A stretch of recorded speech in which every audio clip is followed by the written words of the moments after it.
Good morning.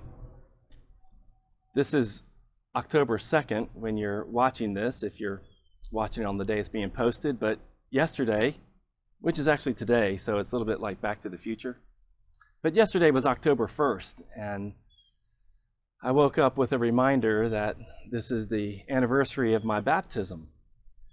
54 years ago, I was baptized at St. Paul's Memorial Episcopal Church in Charlottesville, Virginia.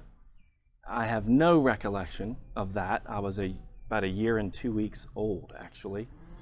But remembering that I have been baptized and that is the life I was brought into, even without my knowing, is part of the grace of God.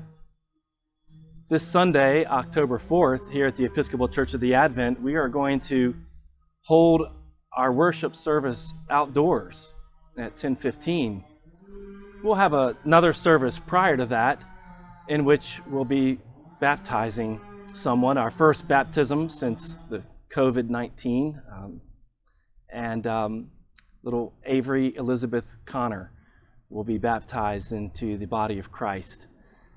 And one of the things I always try to impress upon parents and godparents of those being baptized is, especially if the one being baptized is an infant or a very young child, is that one of the charges given to you is that you remind the child who's being baptized throughout their life of the anniversary of that day. So that is something we can do as a church as well. Remembering who we are and, of course, whose we are is part of why we worship.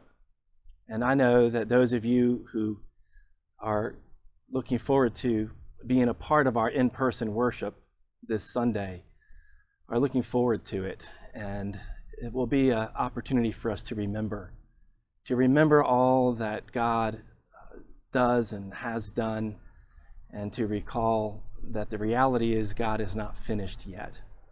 And that's one of the gifts of baptism too.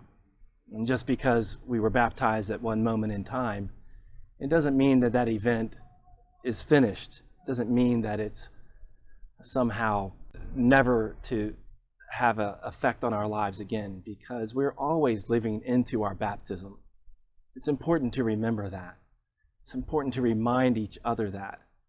And it's important to remind our children and godchildren of that as they continue to grow. So I hope and pray as you maybe take a moment to recall your own baptism, if you were old enough to remember that event, or if you don't remember it, but maybe still have someone who was there, and you can start asking them, what was it like? What was the weather like that day? Maybe in a miracle moment, they'll remember something about the sermon that day or something about the event that will have stood out. But mainly, the most important thing to remember is that we are called into being the children of God, and that baptism is a way for us to make visible that which is invisible and yet so familiar, so knowingly experienced in moments of grace and love and mercy and forgiveness. That is what baptism is about. One way it's about remembering. In another way, it's marking the reality that God has called us and has chosen us and has loved us and always will. So I hope and pray that a good and joyful thing for you might be to remember your baptism and remember that you are loved. Thanks be to God.